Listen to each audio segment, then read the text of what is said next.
Hello students.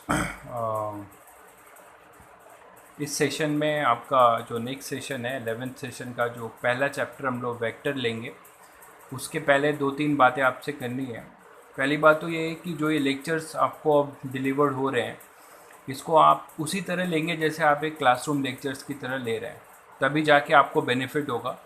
हर topic को एक बहुत ही सिस्टमेटिक पैटर्न से कवर अप किया जाएगा। हर लेक्चर्स के बाद आपको कुछ उसके इलिस्ट्रेशंस कराए जाएंगे, इलिस्ट्रेशंस का वीडियो होगा, प्रॉब्लम सॉल्विंग अप्रोच, और उसके बाद हर कॉन्सेप्ट पे बेस्ड आपको एक क्वेश्चन प्रैक्टिस सीट दी जाएगी जिसको आप सॉल्व करेंगे और हम उसका डिस्कशन या डाउट लेंगे। तो आपसे रिक्वेस्ट यही है कि आप इन चीज़ों को पूरी तरीके से सीरियसली लीजिए, जिससे कि आप पूरा का पूरा बेनिफिट इसका उठा सकें। तो हमारे 11th का जो पहला चैप्टर हम लेंगे फिजिक्स में, वो हमारा होगा वेक्टर। वेक्टर एक ऐसा चैप्टर है जो कि इनफैक्ट चैप्टर बोलना ठीक नहीं होगा, वो एक टूल है। जस्ट लाइक मैथमेटिक्स में आप एडिशन सब्ट्रैक्शन करते हैं, उसके बाद मैथ्स शुरू करते हैं, सिमिलरली फिजिक्स शुरू करने से पहले आपको एक बेसिक टूल्स पढ़ने हैं, जिसमें पहला टूल हम पढ़ेंगे वेक्टर। तो वेक्टर थोड़ा बहुत लोगों ने आइडिया अपना लिया होगा। तो पहला हम स्टार्ट करते हैं अपना ये सेशन पहले चैप्टर से, दैट इज़ योर वेक्टर। तो वेक्टर में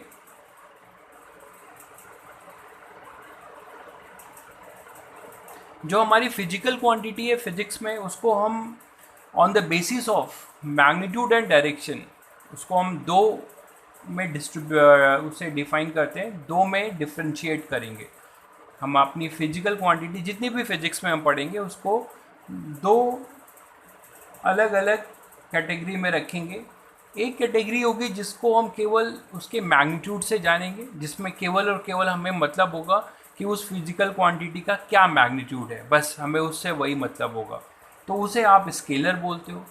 और ऐसी क्वांटिटी जिसमें हमें केवल मैग्नीट्यूड से मतलब नहीं होगा, इसका मतलब ये है कि ऐसी क्वांटिटी जिसको डिफाइन करने के लिए हमें दो चीज़ों की ज़रूरत पड़ेगी। पहली उसका मैग्नीट्यूड और दूसरा उसका डायरेक्शन। तो ये जो मैग्नीट्यूड एंड डायरेक्शन दोनों मिलकर जो क्वांटिटी है, दैट इज़ आवर वेक्टर। तो vector basically is a physical quantity which has magnitude as well as direction. तो हम उसे डिफाइन कर सकते हैं और लिख सकते हैं क्या, ये physical quantity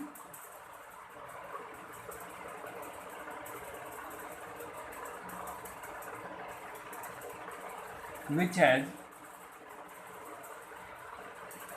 magnitude as well as direction. एक ऐसी क्वांटिटी जिसके पास magnitude as well as direction है। एंड इतना ही नहीं, इसके अलावा भी एक चीज़ इसमें ऐड करना होगा, and which follow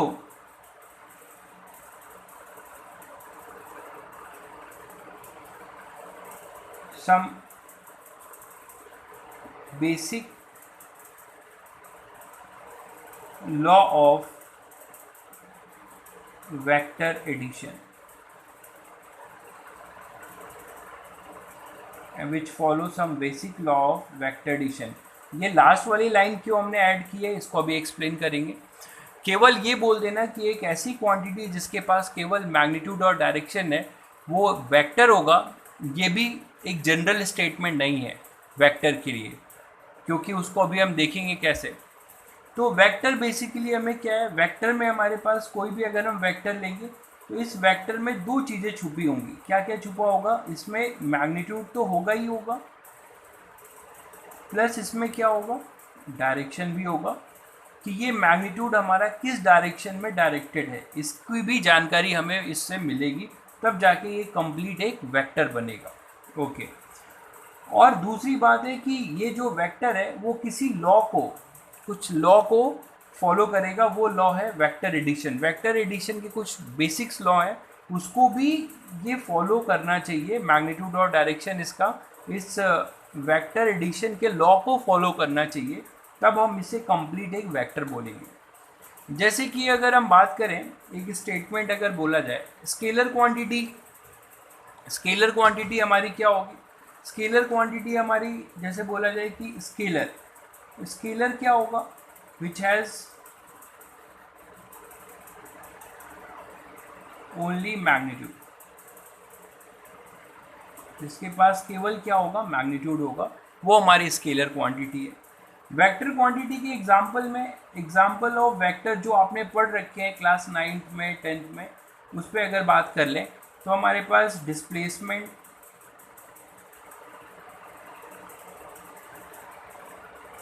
velocity, acceleration,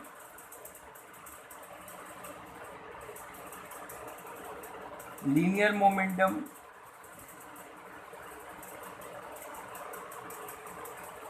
force, ETC, बहुत सारे हैं, आपने बहुत सारे पढ़े हैं, बहुत सारे आगे आप पढ़ोगे। तो एग्जाम्पल ऑफ वेक्टर में हम ये दे सकते हैं। एग्जाम्पल ऑफ स्केलर में आप क्या दे सकते हो, डिस्टेंस, स्पीड, ये हमारे सारे क्या हैं, स्केलर क्वांटिटी, जिसमें हमें केवल और केवल उसके मैग्नीट्यूड से मतलब रहेगा। तो डिस्टेंस, स्पीड, ये हमारी स्केलर है और ये हमारे वेक्टर्स हैं। और भी बहुत सारे एग्जांपल्स हैं, आपने जो कॉमन पढ़े हैं बस इसीलिए उसी के एग्जांपल्स दिए गए हैं यहाँ पर।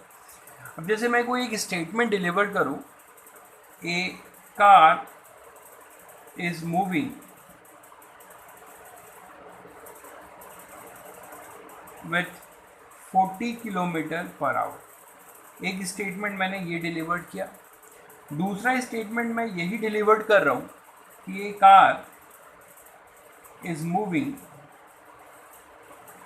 With 40 kilometre per hour in east direction.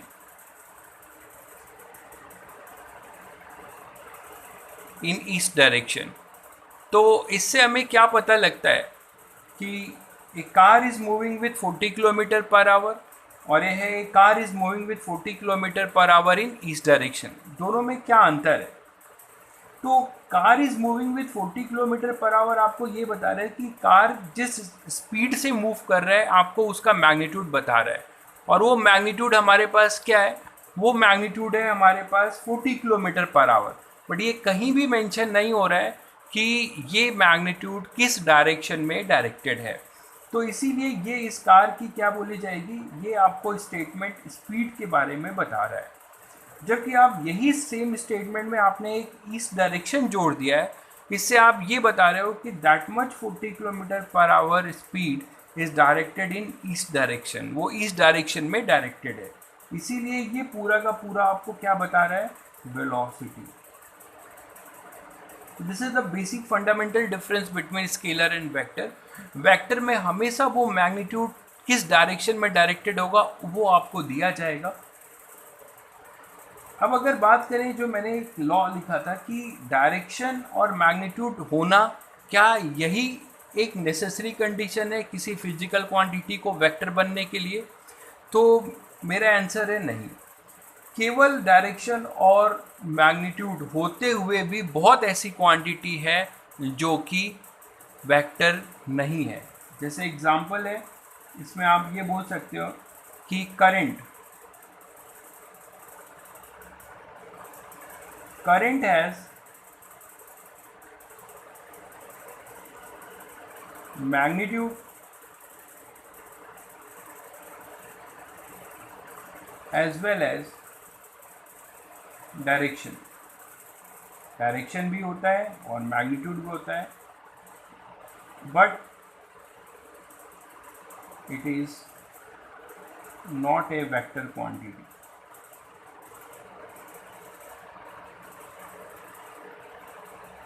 तो ये वेक्टर क्वांटिटी लेकिन नहीं है। ये नहीं है क्योंकि ये कुछ बेसिक लॉ है वेक्टर एडिशन के, जिसको हम आगे पढ़ेंगे। Triangle law of vector addition वो हम आगे अभी पढ़ेंगे, इसलिए मैं उसको अभी यहाँ पर डिस्कस नहीं कर रहा हूँ। Triangle law of vector addition को फॉलो नहीं करता है हमारा करंट, इसीलिए मैग्नीट्यूड और डायरेक्शन होते हुए भी हम इसे वेक्टर क्वांटिटी में नहीं रखते हैं।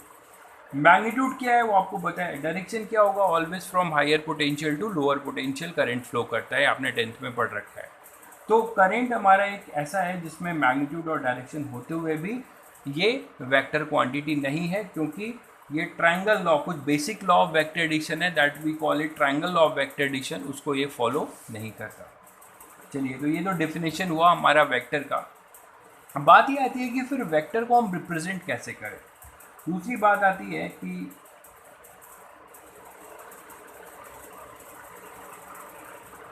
Representation of vector.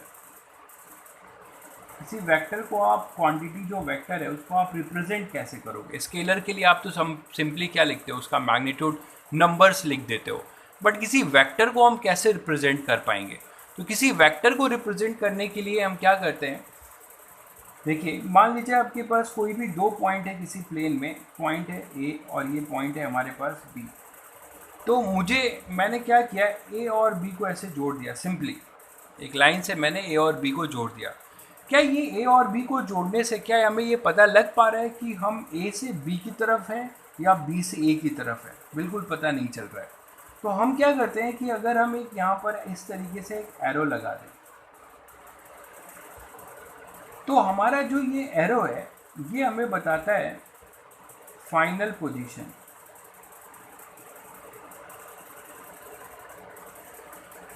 और जो ये इसे हम कहते हैं हेड ऑफ वेक्टर। ये हमारा हेड ऑफ वेक्टर है और ये हमारा है initial position.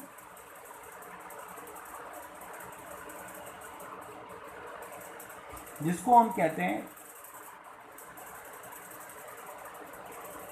Tell of vector. ये हमारा इनिशियल पोजीशन है जिसको हम कहते हैं टेल ऑफ वेक्टर। अब आप, टेल का मतलब हुआ कि हम जहाँ से स्टार्ट कर रहे हैं, हेड का मतलब हुआ है जहाँ पे हम डायरेक्ट हो रहे हैं, जिसको हमें डायरेक्ट करना है। तो हेड और टेल, तो टेल से हेड की तरफ हम जाएंगे, एरो हमेशा बताएगा फाइनल पोजीशन। इसका मतलब अब हम बोल सकते हैं कि जब मेरा एरो बी की तरफ लगा है और टेल हमारा ए पे है, मतलब हमारा जो डायरेक्शन हुआ वो ये हुआ कि हम ए से बी की तरफ डायरेक्टेड है। उसको हम लिखेंगे कैसे, ए लिखेंगे टेल वाले का और हेड वाले का नंबर लिखेंगे बी, और इसके ऊपर इस तरीके का एक एरो बना देंगे। तो ये हमारा एक वेक्टर है। अब इस वेक्टर में क्या क्या छुपा हो सकता है, इस वेक्टर में इसका एक मैग्नीट्यूड छुपा होगा। उस मैग्नीट्यूड को हम ऐसे रिप्रेजेंट करते हैं, ए बी मॉड। इसका मतलब ये हुआ कि अगर हम इसी वेक्टर को दो पैरेलल लाइंस में रख दें तो हम इस वेक्टर का बेसिकली क्या निकाल रहे हैं, मैग्नीट्यूड। हम इसका मैग्नीट्यूड निकाल रहे हैं। अब इस मैग्नीट्यूड के साथ साथ हमें डायरेक्शन भी छुपा है। तो डायरेक्शन के लिए हम क्या करते हैं, इसी ए बी में एक ऐसा कैप लगाते हैं। तो ये कैप हमें बताता है unit vector,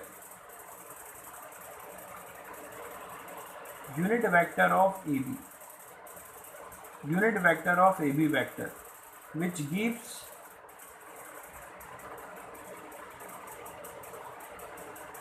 direction of A B. तो जो कि ए बी वेक्टर का केवल क्या बताएगा, डायरेक्शन। तो अगर हम किसी वेक्टर को अगर किसी दो पैरेलल लाइन से अगर रख दें तो वो हमें मैग्नीट्यूड बताएगा। इसी ए बी को हम ऐसे कैप लगा दें, अगर इसी ए बी को हम अगर एक कैप लगा दें तो ये हमें क्या बताएगा, मैग्नीट्यूड। मॉड हमें बताएगा मैग्नीट्यूड, और अगर कैप लगा देंगे तो ये हमें बताएगा डायरेक्शन। जैसे कि एग्जांपल ले लीजिए कि मान लीजिए कोई एक नंबर लाइन है। चलिए उसके पहले इसका मतलब हमें दो चीज़ें पता लगी कि हमें मैग्नीट्यूड क्या है, जिसको हम कहते हैं मॉडुलस ऑफ वेक्टर। तो मॉडुलस ऑफ वेक्टर आपको क्या बताता है, which give the magnitude of vector. और यूनिट वेक्टर क्या है, a vector whose modulus is 1। Unit vector का मतलब हुआ है कि वो एक ऐसा वेक्टर होगा जिसका मैग्नीट्यूड जो होगा वो 1 होगा, and which only give the direction of vector, which only gives the direction of vector। जैसे ए बी का यूनिट वेक्टर क्या होगा, ए बी कैप, तो वो इसका यूनिट वेक्टर होगा, और ए बी के साथ अगर हमने पैरेलल लाइन में किया तो ये इसका मॉडुलस होगा। मैग्नीट्यूड इसका मॉडुलस है, ए बी कैप इसका यूनिट वेक्टर है। यूनिट वेक्टर केवल और केवल हमें इसकी यूनिट वेक्टर का मैग्नीट्यूड 1 होने का क्या फ़ायदा है। अगर इसका मैग्नीट्यूड 1 यूनिट है तो अगर आप इसको 1 यूनिट को इसके मॉडुलस से मल्टीप्लाई करेंगे तो ओरिजिनल वेक्टर का मॉडुलस चेंज नहीं होगा, वो वही रहेगा, और जबकि ये इसको क्या बताएगा, इसका डायरेक्शन। जैसे हमारे जो स्टैंडर्ड यूनिट वेक्टर्स हमने असाइन किए हुए हैं अपने कार्टेशियन कोऑर्डिनेट में, वो 3 किया हुआ है। हमारे जो स्टैंडर्ड यूनिट वेक्टर्स हैं,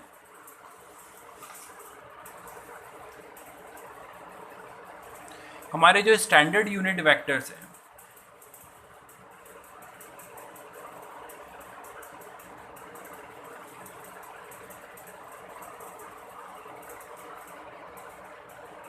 स्टैंडर्ड यूनिट वेक्टर हमारे पास हैं, वो हैं x,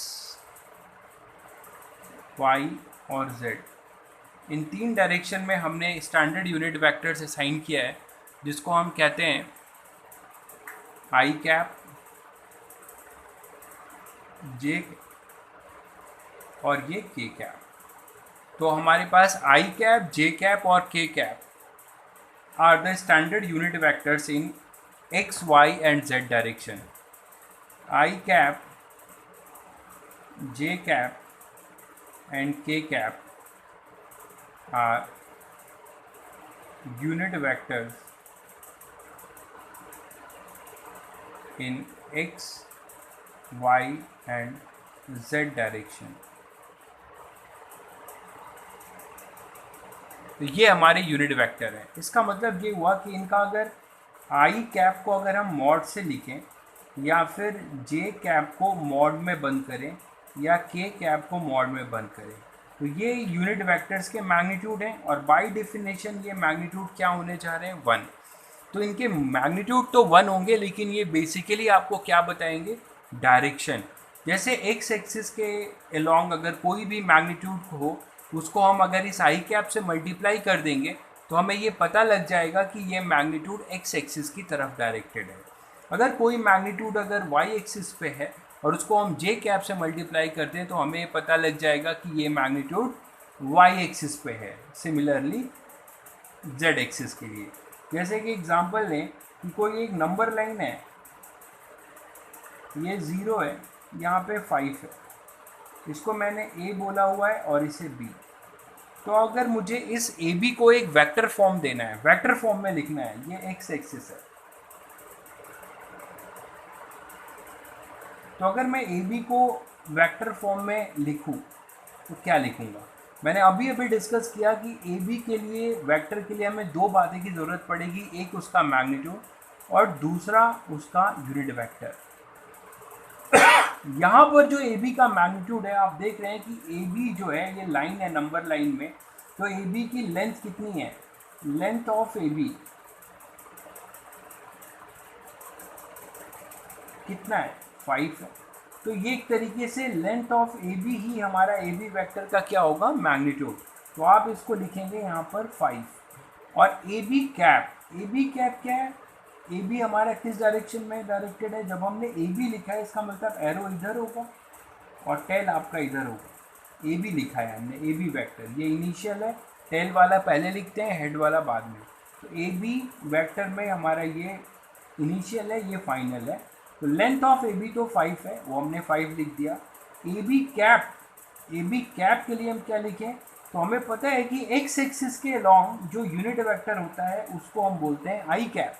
तो यहाँ ए बी कैप बेसिकली क्या लिखा जाएगा, ए बी कैप जो है यहाँ पर आई कैप लिखा जाएगा, क्योंकि पूरा का पूरा ए बी किस डायरेक्शन में, standard unit vector x axis की डायरेक्शन में है। तो जब ये एक्स एक्सिस की डायरेक्शन में मैग्नीट्यूड लाई कर रहा है तो उसका कॉरस्पॉन्डिंग हमारा यूनिट वेक्टर जो होगा वो हम उससे मल्टीप्लाई कर देंगे, तो हमारे पास ए बी वेक्टर मिल जाएगा। ए बी वेक्टर हमारे पास क्या आ जाएगा, वो आ जाएगा 5i कैप, ये है। अगर आप इसी चीज़ को दूसरे वे से देखिए, अगर मान लीजिए यहाँ पर है आपके पास कोई ए है और ये बी है, ये कोऑर्डिनेट है इसके 0,-3, ये x है, ये y है। अब आपको यहाँ पे ए बी वेक्टर लिखना है, तो अगेन ये इनिशियल होगा, ये फाइनल, एरो वाला फाइनल और ये टेल इनिशियल। तो आपने ए बी वेक्टर ये बनाया, क्या लिखेंगे? मैग्नीट्यूड कितना होगा? 0,-3, इसका लेंथ कितना होगा? 3। मैग्नीट्यूड कभी भी नेगेटिव नहीं हो सकता, हमने 3 लेंथ इसका 3 लिखा है, -3 नहीं लिखेंगे, यहाँ पे 3 लिखेंगे लेंथ इसका। अब बात करते हैं कि इसकी डायरेक्शन की, तो इसका जो डायरेक्शन है वो वाई एक्सिस, मतलब नेगेटिव वाई एक्सिस है। तो वाई एक्सिस के ऊपर जो हमारा यूनिट वेक्टर है वो +j कैप है, तो वाई एक्सिस के नीचे जो वेक्टर है वो क्या होगा? -j cap. तो 3 के साथ हम लिखेंगे -j कैप। तो हमारे पास ए बी वेक्टर क्या आ जाएगा? -3j cap. इस तरीके से हम ए बी वेक्टर भी लिख सकते हैं। तो आपने क्या देखा कि अगर हमें किसी वेक्टर रिप्रेजेंटेशन में दो बात की रिक्वायरमेंट बहुत ज़रूरी है, वो क्या क्या है कि हमें हमारा जो है मैग्नीट्यूड पता होना चाहिए और दूसरा हमें क्या पता होना चाहिए? उसका डायरेक्शन। तो हमारे स्टैंडर्ड यूनिट वेक्टर तो हमें पता है, वो है आई कैप, जे कैप और के कैप। तो कोई एक्स एक्सिस, वाई एक्सिस और जेड एक्सिस के अलॉन्ग कोई मैग्नीट्यूड होता है तो हम उसको ईजिली लिख सकते हैं by multiplying with their corresponding unit vector. जैसे एक एग्जांपल और लेते हैं कि एक इंसेक्ट है या कोई एक मैन है, मान लीजिए वो वॉक कर रहा है, यहाँ से स्टार्ट करता है ओ से ए 5 मीटर। ये सभी को पता है कि ये जो हमारा डायरेक्शन है ये नॉर्थ है, ये साउथ, वेस्ट और ये ईस्ट। तो इस डायरेक्शन में 5 मीटर जाता है, फिर वो टर्न कर जाता है नॉर्थ डायरेक्शन में 2 मीटर, और फिर अगेन वो 3 मीटर वेस्ट डायरेक्शन में डायरेक्ट करते हैं। A man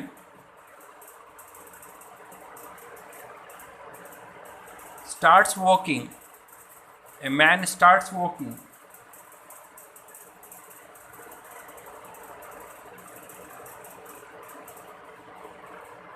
in east direction,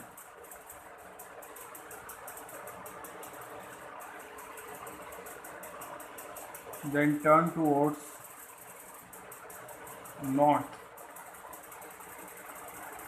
and after that turn towards west. Find the displacement vector.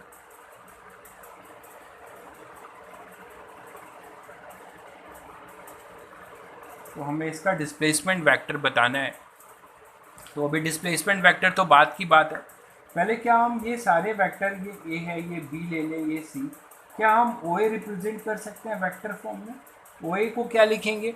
ओ ए हमारा जो होगा वो होगा, ये एक्स मान लें, ये वाई मान लें और ये जेड मान लें। तो ये तो खैर एक्स वाई प्लेन में। ओ ए क्या लिख सकते हैं? 5, और ओ ए की डायरेक्शन में मतलब एक्स डायरेक्शन का unit vector I cap. A B क्या लिख सकते हैं? ए बी हम लिखेंगे, ये ए बी हमारा किस डायरेक्शन में है? Y axis. कितना लेंथ है? 2 इसका मैग्नीट्यूड हो गया, पॉजिटिव वाई एक्सिस है तो +j क्या है। और फिर बी सी वैक्टर क्या हो जाएगा? बी सी वैक्टर हो जाएगा हमारा 3 इसका मैग्नीट्यूड है और ये किस तरफ है? नेगेटिव एक्स डायरेक्शन में, तो -i क्या।